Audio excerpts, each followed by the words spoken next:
ಅವು ಶುರುವಾಗುವಂಥವು. ಒಟ್ಟಾರೆ P U C period ಇರೋದಿಲ್ಲ, ಇದು ತಂದೆ ತಾಯಿಗಳ ಮತ್ತು ಮಕ್ಕಳ ಪರೀಕ್ಷಾ ಕಾಲ. ಅದಕ್ಕಾಗಿ ಶಿಕ್ಷಣವನ್ನು ಖಾಸಗೀಕರಣ ಮಾಡೋಗಿದ್ದರು. ಇದನ್ನೇನದಪ್ಪ ಸರ್ಕಾರೀಕರಣ ಮಾಡಿ ಎಲ್ಲ ಕಡೆ ಸರ್ಕಾರಿ ಶಾಲೆಗಳು ಸರಿಯಾಗಿ ನಡೆಸಿದ್ರೆ ನಿಶ್ಚಿತವಾಗಿ ಒಳ್ಳೆಯದಾಗ್ಬೋದು ಅನ್ನುವಂಥ ಒಂದು ಮಾತು. ಆದ್ರೆ ಇದು ಮಾತಷ್ಟೇ, ಇನ್ನೂ ಕುರ್ಚಿಗಳು ಇಳಿದು ಭಾಳ ಕಷ್ಟದ.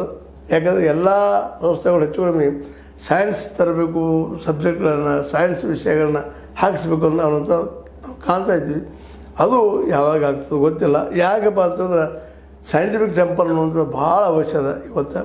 ಆ ದಿಶೆಯಲ್ಲಿ ನಮ್ಮ ಸರ್ಕಾರ ಅದು ಅದ್ರ ಜೊತೆಗೆ ನಮ್ಮ ಈ ಒಂದು ಏನಪ್ಪ ಅಂತಂದ್ರೆ ಖಾಸಗಿಯವರು ಸಹಿತ ತಮ್ಮ ಒಂದು ದೊಡ್ಡತನವನ್ನು ಇಲ್ಲಿ ಮೆರಿಬೇಕಾಗಿದೆ. ಅದು ಎಷ್ಟು ಮಟ್ಟಿಗೆ ಮೆರಿತಾರೋ ಗೊತ್ತಿಲ್ಲ, ಬಟ್ ಅಲ್ಲಿ ವರ್ಕ್ ಅದ ಕಾಣ್ತಾ ಇದೆ, ಇನ್ನೂ ಹೆಚ್ಚಾಗಲಿ ಅನ್ನುವಂಥ ಕಾರಣಕ್ಕಾಗಿ ಇದು ನೀವು ಸ್ವಲ್ಪ ನೆನಪು ಮಾಡಿದ್ವಿ ಇಲ್ಲೇ. ಮತ್ತು ಪಿ ಯು ಸಿ ಮಕ್ಕಳಿಗೆ ಒಂದು ಧೈರ್ಯ ಹೇಳೋದು ಕೆಲಸ ಆಗಬೇಕಾಗಿದೆ. ಮತ್ತು ಏನು ಕಲಿಬೇಕು ಆಫ್ಟರ್ ಪಿ ಯು ಸಿ ಏನು ಅನ್ನೋದು ಸಹಿತ ಅಷ್ಟೇ ಮುಖ್ಯ ಅದ. P U C turning point ಬದಲಾಗುವಂಥದ್ದು. ಆದರೆ ಆಫ್ಟರ್ ಪಿ ಯು ಸಿ ಏನು 10+2 ಆದಮೇಲೆ ಏನು ಅನ್ನೋದು ಅಷ್ಟು ಪ್ರಮುಖ ಅದ.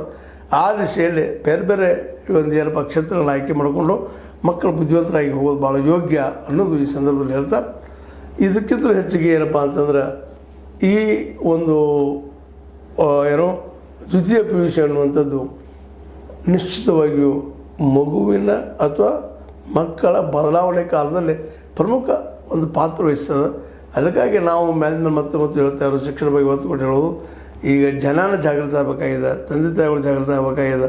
ಅವ್ರದ್ದಂಥವ್ರು ತಮ್ಮ ಮಕ್ಕಳು ಏನು ಕಲಿಸ್ಬೇಕು ಅನ್ನೋದನ್ನು ಡಿಸೈಡ್ ಮಾಡಬೇಕಾಗಿದೆ. ಅದಾಗೋದು ಯಾವಾಗ ಅಂದ್ರೆ ತಂದೆ ತಾಯಿಗಳು ಸಹಿತ ಬುದ್ಧಿವಂತರಾದಾಗ ಅನ್ನುವಂಥದ್ದು.